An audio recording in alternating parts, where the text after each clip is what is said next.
Good morning friends, जय हिंद, जय भारत। और आज है हमारी ट्रेनिंग का 5वां दिन और मैं निकल रहा हूँ अपनी ट्रेनिंग के लिए। और इस ट्रेनिंग में अब भले ही अभी 4 दिन हुए, आज हमारा आखिरी दिन है। बहुत कुछ सीखने को मिला, बहुत कुछ सीखने को मिला।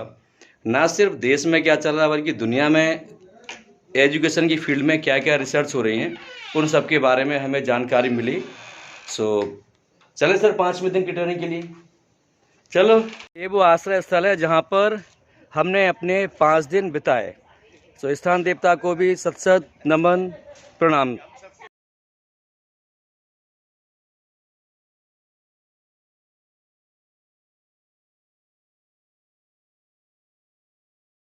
कोई बुराई नहीं है। बीच में शालीन तरीके से, गरिमापूर्ण तरीके से आप इस प्रश्न को रोक दीजिए। आप पहले पूछिए कि हमें इस बात को पहले क्लियर कर दीजिए, फिर हम आगे बढ़ेंगे। उसमें कहीं कोई परेशानी नहीं है। पर मुझे बहुत अच्छा लगता है ये सुझाव, यदि आपका रेड कलर का या येलो कलर का या और कोई कलर का पिगमेंट होता है, कैरोटिड वगैरह, वो शायद फोटोसिंथेसिस नहीं करते, वो कहीं ना कहीं शायद फूड स्टोरेज करते हैं, जितना मुझे याद आ रहा है हेल्प करते हैं, क्योंकि पिगमेंट है, एंजाइम्स है। पर जो क्लोरोफिल है उसका मेजर रोल इसीलिए रेस्पिरेशन में होता है। अगर आपने एक एक्सपेरिमेंट देखा होगा बुक में, मैं एक बार अपनी बात कंप्लीट कर दूं, ये जो वेरिएगेटेड लीफ होती है, मतलब 2 कलर की लीफ जहाँ पे होती है जिस पौधे में, हम उसमें आयोडीन का टेस्ट करते हैं। जहाँ पे पीला हिस्सा होता है पौधे का या लाल हिस्सा होता है, उसमें आयोडीन की प्रेजेंस नहीं मिलती। लाल है, उसमें क्लोरोफिल है मैम। उसमें मैम लाल वाले हिस्से में वो लाल कलर का इसलिए क्योंकि उसमें दूसरा पिगमेंट है, क्लोरोफिल नहीं है। तो क्लोरोफिल शायद हरे के अलावा भी होता है मैम क्लोरोफिल। मैं वही बोल रही हूँ कि जो हरा पिगमेंट है, याद आ रहा है दूसरे कलर के पिगमेंट्स भी रहते हैं उसमें, लेकिन लिपिड्स वगैरह जो है फैटी एसिड्स के बने, तो हमें बहुत सिंपलर फॉर्म में कंपाउंड्स चाहिए। अब उन कॉम्प्लेक्स को सिंपल में तोड़ने के लिए तो एनर्जी चाहिए। सिंपल में तोड़ने के लिए कुछ चाहिए रॉ मटेरियल, उनमें से एक मटेरियल है ऑक्सीजन। अब इस ऑक्सीजन को हम कहाँ से लेंगे? एटमॉस्फेयर से लेंगे। और एटमॉस्फेयर से ऑक्सीजन को अपने अंदर ले जाने के लिए, एक एक कण, एक एक टिश्यू तक ले जाने के लिए वी नीड अ सिस्टम जो हमें रेस्पायर करने में मदद करेगा, वही हमारा रेस्पिरेटर सिस्टम। इसीलिए रेस्पिरेशन नेक्स्ट लाइफ प्रोसेस होगा।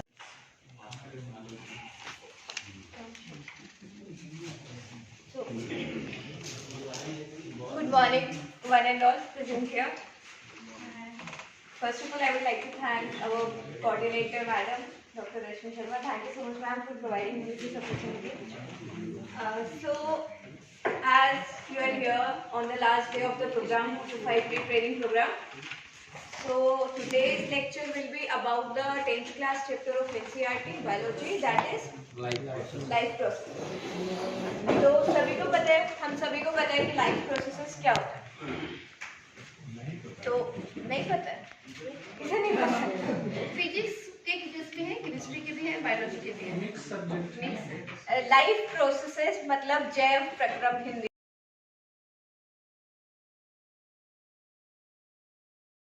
संप्रेषित करना चाहते हैं, जो बताना चाहते हैं उसको रखिएगा। और आपके कोई प्रश्न हो, कोई शंकाएं हो, तो आप मैडम से बेझिझक पूछ सकते हैं।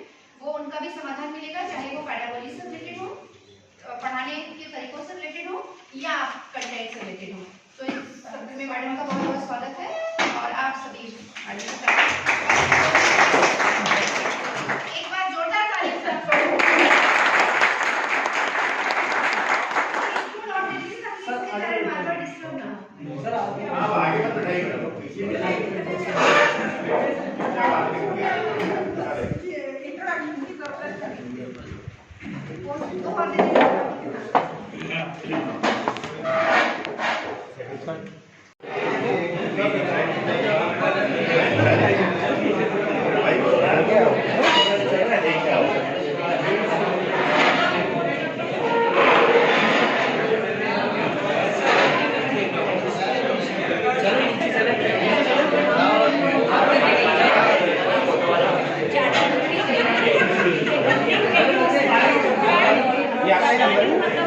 हाँ जी सर, 808। हाँ जी,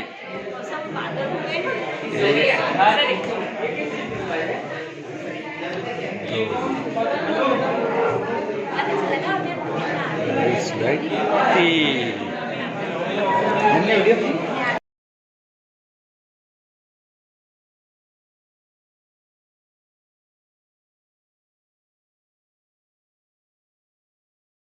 corn milk.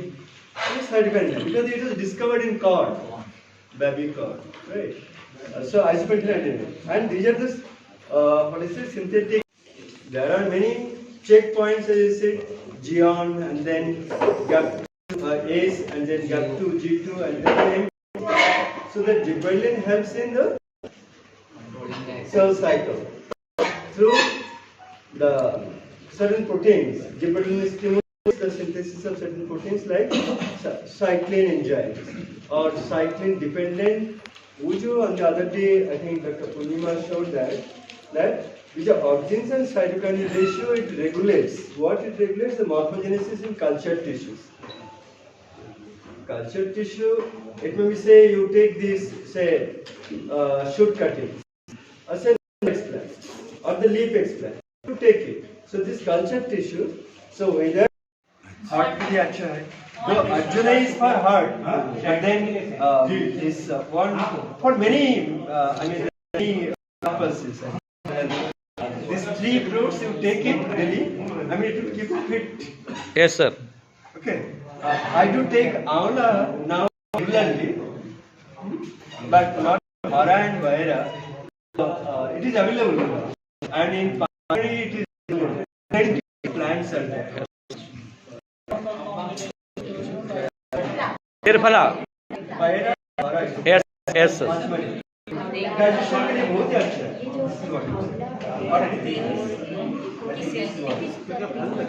So I think in brief only I could just show it. कौन बायोलॉजी या फिजिक्स बैकग्राउंड से है वो सर प्लीज आइए 1 2 3 यस मैम आज बहुत अच्छा किया मैम यार धनी राम से हम फोटो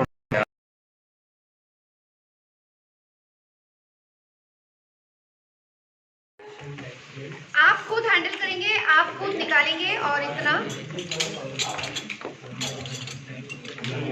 एक कार्बोनेट सॉल्ट भी है इसमें, बिल्कुल मिल गया है, ठीक है। क्लोराइड सॉल्ट ले लीजिएगा। क्या नहीं नहीं नहीं जोशी जी, नहीं, पहले आप एक और ग्लास में लेके उसको अच्छी तरीके से मिक्स कर लीजिए।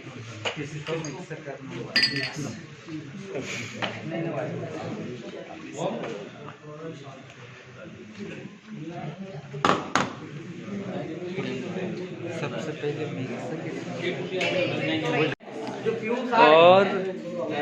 और इस तरह से ये आ गया है ये क्लोराइड का कन्फर्म टेस्ट। हाँ पोटेशियम डाइक्रोमेट ठीक है सर। हाँ मदद करने के लिए धन्यवाद। डाइल्यूट सल्फ्यूरिक एसिड सल्फर ले लिया और डाइल्यूट सल्फ्यूरिक एसिड डाला। कम डालना किनारे से है बस। अरे ऐसा नहीं ऐसे नहीं ऐसे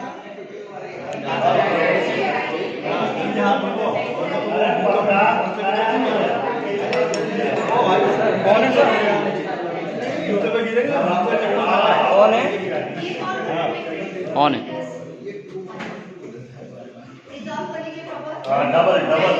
बस बस बहुत बढ़िया बहुत बढ़िया बहुत बढ़िया। और ये लिया है डाइल्यूट सल्फ्यूरिक एसिड।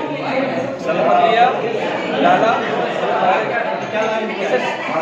इसमें सल्फर था, साले अंडे की तरह बदबू आती है। सल्फाइड टेस्ट सल्फाइड टेस्ट क्या देखो ना आए सर सुन ली। अरे नहीं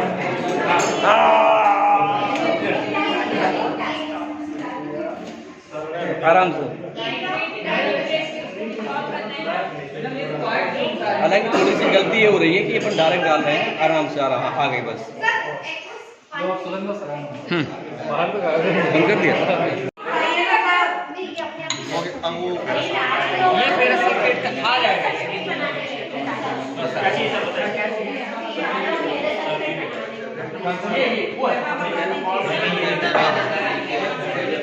क्या बना है सर? Ferrous sulphate? मैं तो टेस्ट कर रहा हूँ। Test ring test. हाँ दोबारा एक बार डाइल्यूट एक बार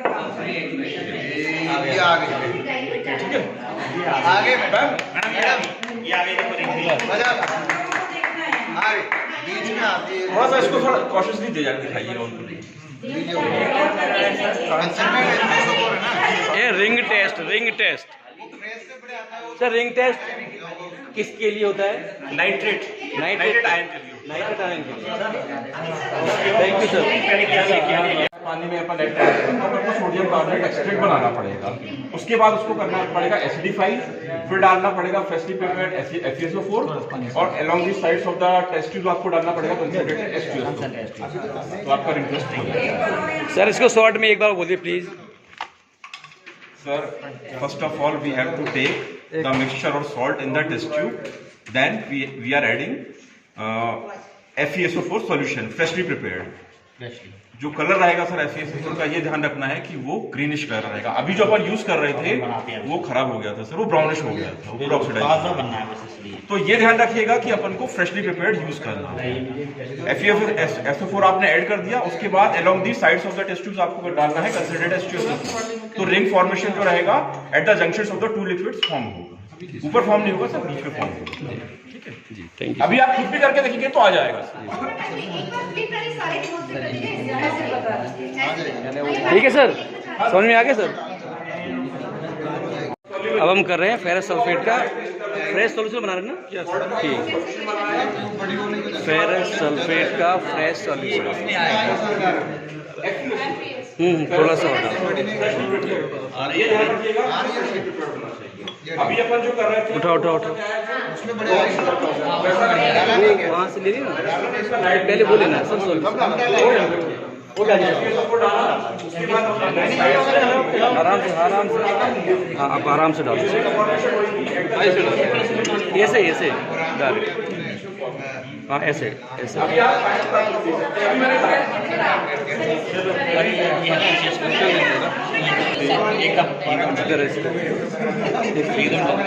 मैं भी डालो। हो गया वो सॉल्यूशन। हाँ सर,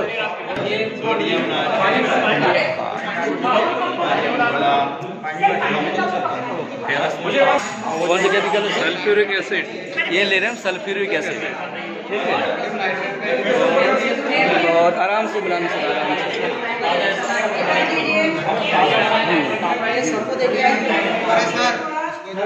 बस लाओ सर। अपनी रिंग आ गई सर। और ये अब हमारी रिंग आ रही है, देखो पिंक कलर की, और धीरे धीरे बन जाएगी। बस इसमें थोड़ा सा ध्यान रखना है कि थोड़ी देर के छोड़ना चाहिए था, वो अपन को थोड़ी सी गलती हो रही है। वैसे रिंग अपनी आ गई है, ये ऊपर की ओर बढ़ जाएगी। ये नाइट्रिक आयन का रिंग टेस्ट। सबसे पहले टेस्ट ट्यूब लेंगे, उसमें एसिटिक अम्ल का चूर्ण डाल के एसिटिक चूर्ण, ओके एसिटिक अम्ल, ठीक है, पानी डाल के घोल बनाएंगे। उसके बाद में न्यूट्रल FeCl3 घोल डालेंगे। न्यूट्रल FeCl3, ठीक है। हाँ, और डालने के बाद में रेड ब्लड कलर आएगा। और रेड ब्लड कलर कब आएगा? FeCl3 डालने के बाद।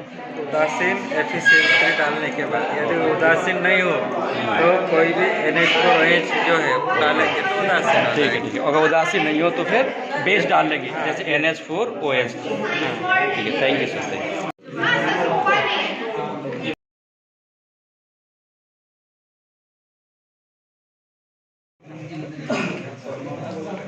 पधारे हुए सभी भाई बहनों का स्वागत। और मैं ADP के बारे में तो ज़्यादा आपको नहीं बताऊंगा। क्यों नहीं बताऊंगा, उसका रीजन बता रहे कि जो हमने सीखा अल्टीमेटली वही मैं आपको सिखाऊंगा।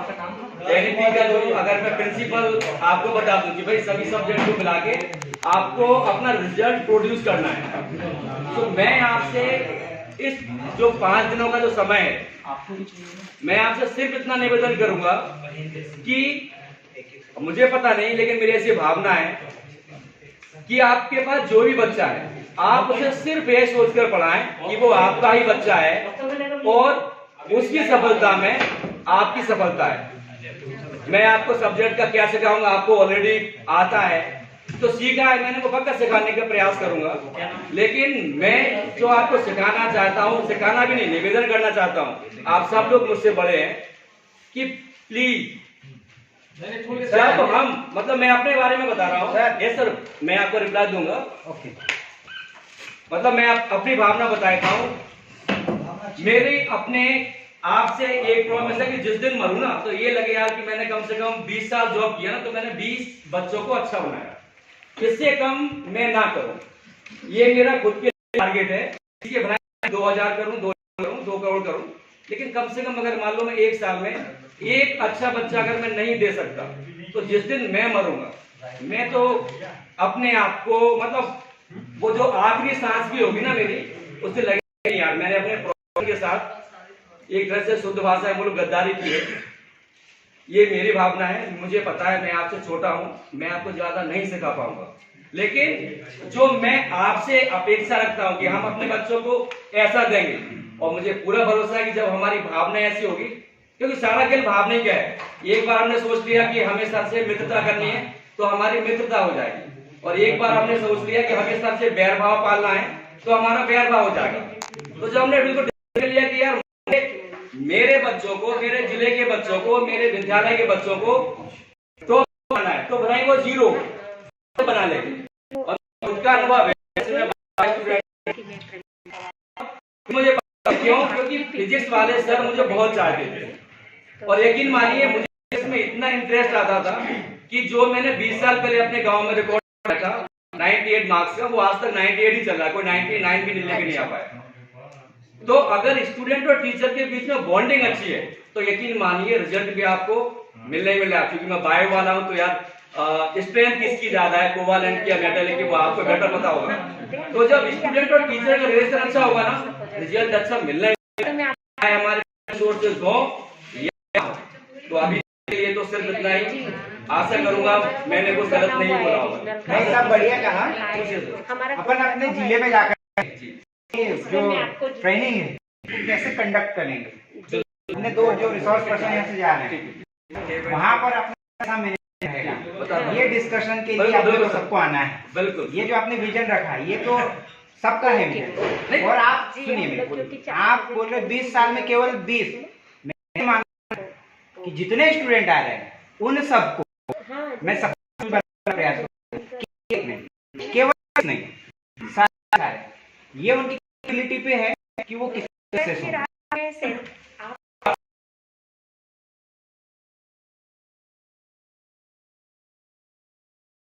होनी चाहिए, किस तरह का क्यूरिकुलम पाठ्यक्रम रखा जाए और उनको पढ़ाने के तरीके किस तरीके के हों, ये भी इस पॉलिसी में बात की गई है।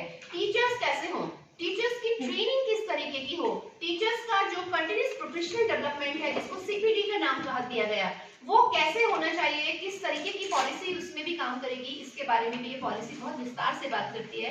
इक्विटेबल और इंक्लूसिव एजुकेशन को भी छोड़ा नहीं, इक्विटेबल एंड इंक्लूसिव आप समझते हैं, जिससे आप हिंदी में हम क्या बोलेंगे, समावेशी शिक्षा जो हर तरीके के विद्यार्थियों की जरूरतों को पूरा करे।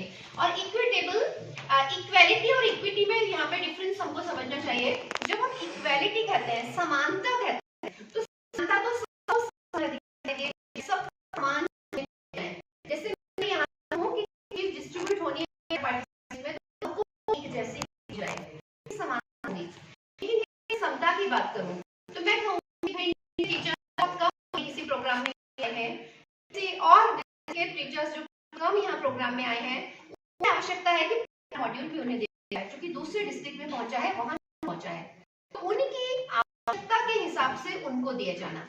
तो जब कभी किसी भी समूह में या किसी समूह विशेष की जो आवश्यकताएं हैं उसके हिसाब से उनकी आवश्यकताओं को पूरा किया जाना, तो जिसको कहते हैं समता। तो ये शिक्षा कैसी हो, समता मूलक हो। एक ही ऑर्डर सभी के ऊपर नहीं चलेगा, एक ही आदेश, एक ही नोटिस, एक ही सर्कुलर सबके लिए समान रूप से एप्लीकेबल नहीं होता है। जहाँ पे वो आवश्यकताएं पूरी हो चुकी हैं उनके लिए कुछ और, लेकिन जिनकी कुछ बेसिक आवश्यकताएं पूरी नहीं हुई है उनके वहां से ही शुरू किया जाएगा।